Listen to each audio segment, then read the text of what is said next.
മുഖ്യമന്ത്രിയുടെ സാന്നിധ്യത്തിൽ ബിജെപിയുടെയും ആർഎസ്എസിന്റെയും സിപിഎമ്മിന്റെയും നേതാക്കന്മാർ പങ്കെടുത്തുകൊണ്ടുള്ള ഒരു യോഗമാണ് നടന്നത്. ഈ കഴിഞ്ഞ കാലത്തുണ്ടായ സംഭവങ്ങളെ സംബന്ധിച്ച് ഇരുഭാഗത്തു നിന്നും പറയാനുള്ള കാര്യങ്ങൾ മുഖ്യമന്ത്രി കേൾക്കുകയുണ്ടായി. കഴിഞ്ഞ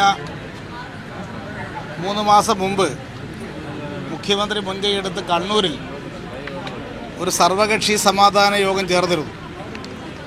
അന്ന് തന്നെ അവിടെ ഒരു ഉഭയകക്ഷി യോഗവും സംസ്ഥാന തലത്തിലുള്ള നേതാക്കന്മാരെ പങ്കെടുപ്പിച്ചുകൊണ്ട് നടന്നിരുന്നു. എന്നാൽ അതിനുശേഷം ഇരുഭാഗത്തു നിന്നും ദൗർഭാഗ്യകരമായ ഒട്ടേറെ സംഭവങ്ങൾ ഉണ്ടായിട്ടുണ്ട്. കണ്ണൂർ ജില്ലയിലും തിരുവനന്തപുരം ജില്ലയിലും കോട്ടയം ജില്ലയിലുമാണ് കൂടുതൽ സംഭവങ്ങൾ റിപ്പോർട്ട് ചെയ്യപ്പെട്ടിട്ടുള്ളത്. മറ്റ് ജില്ലകളിലും ചില അക്രമ സംഭവങ്ങൾ ഉണ്ടായിട്ടുണ്ട്. സംസ്ഥാന തലത്തിൽ നടന്ന ഈ സംഭവങ്ങളെ സംബന്ധിച്ച് ഇരുഭാഗത്തു നിന്നും പറയാനുള്ള കാര്യങ്ങൾ മുഖ്യമന്ത്രിയുടെ മുമ്പിൽ സമർപ്പിക്കുകയുണ്ടായി. അതിൻ്റെ അടിസ്ഥാനത്തിൽ എടുത്ത തീരുമാനം പ്രധാനപ്പെട്ട സംഭവങ്ങൾ നടന്ന ജില്ലകളിൽ ഇരുഭാഗത്തു നിന്നുള്ള നേതാക്കന്മാർ പങ്കെടുത്തുകൊണ്ടുള്ള ഉഭയകക്ഷി ചർച്ചകൾ ജില്ലാതലത്തിൽ സംഘടിപ്പിക്കണം.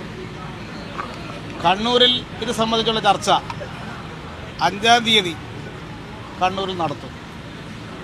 തിരുവനന്തപുരത്തുള്ള സംഭവങ്ങളെ സംബന്ധിച്ച് നാളെ തന്നെ ഇരുഭാഗത്തു നിന്നുള്ള നേതാക്കന്മാർ പങ്കെടുത്തുകൊണ്ടൊരു ചർച്ച നാളെ തന്നെ നടത്തണമെന്നാണ് നിർദ്ദേശിച്ചിട്ടുള്ളത്.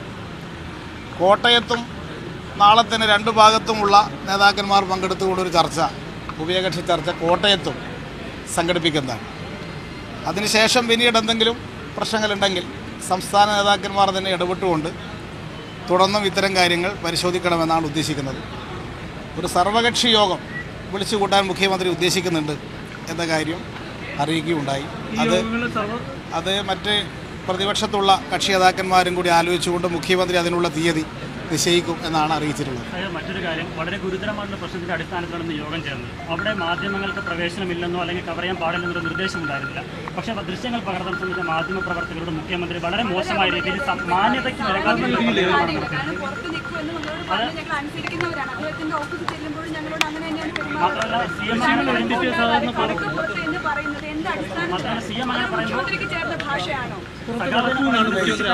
ഇത്തരം പ്രശ്നങ്ങൾ മാധ്യമങ്ങളുടെ സാന്നിധ്യത്തിൽ ചർച്ച ചെയ്താൽ ഒരു പരിഹാരവും ഉണ്ടാവില്ല. മീറ്റിംഗ് നടക്കുമ്പോൾ നമ്മൾ ദൃശ്യങ്ങൾ എടുക്കാൻ അനുവദിക്കുകയും 2 മിനിറ്റ് വിഷ്വൽ എടുത്തതിന് ശേഷം പുറത്തു പോകാൻ പറയുകയാണ് ചെയ്യുന്നത്. ഇന്നിപ്പോൾ വിഷ്വൽ ഇവിടെ എടുക്കാൻ ഇപ്പം CPM-ന്റെയും RSSന്റെയും BJP-യുടെ നേതാക്കൾ ഒരുമിച്ചിരുന്ന് ഒരു മേശയ്ക്ക് ചുറ്റുവരുന്ന ചർച്ച ചെയ്യുമ്പോൾ ആ ദൃശ്യങ്ങൾ താഴെ തലത്തിലേക്ക് പോകുമ്പോൾ സമാധാനത്തിലുള്ള ഒരു അന്തരീക്ഷം തന്നെയല്ലേ അത് ഉണ്ടാക്കുക. നമ്മൾ ആ ദൃശ്യങ്ങൾ എടുക്കാനാണ് അനുവദിക്കാറ്. സർവകക്ഷി യോഗങ്ങളൊക്കെ ചേരുന്ന സന്ദർഭത്തിൽ നിങ്ങളെയും കൂടി പങ്കെടുപ്പിച്ചുകൊണ്ട് നടത്താറുണ്ട്. വിഷ്വൽസ് എടുക്കാനൊക്കെ സമ്മതിക്കാറുണ്ട്. ഇതിന് വ്യത്യസ്തമായി ഇരു പാർട്ടികളുടെയും നേതാക്കന്മാർ തമ്മിൽ ഒരാശയവിനിമയം നടത്തുന്ന യോഗം മാത്രമായിരുന്നു.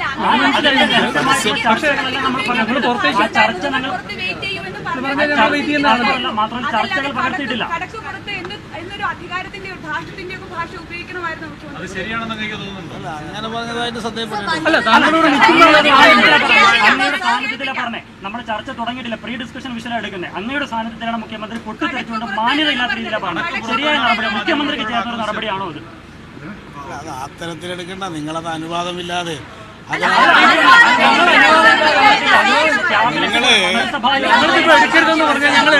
അവിടെ സംഭവിച്ചത് നിങ്ങൾ ആദ്യമേ സ്ഥലം ഒക്യുപ്പൈ ചെയ്തു.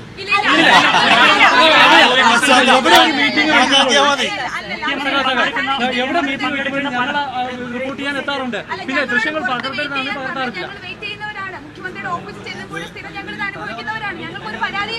മുഖ്യമന്ത്രിയോട് നിങ്ങൾ പറഞ്ഞില്ലേ? മുഖ്യമന്ത്രിയോട് നിങ്ങൾ കാര്യങ്ങൾ സംസാരിച്ചല്ലോ.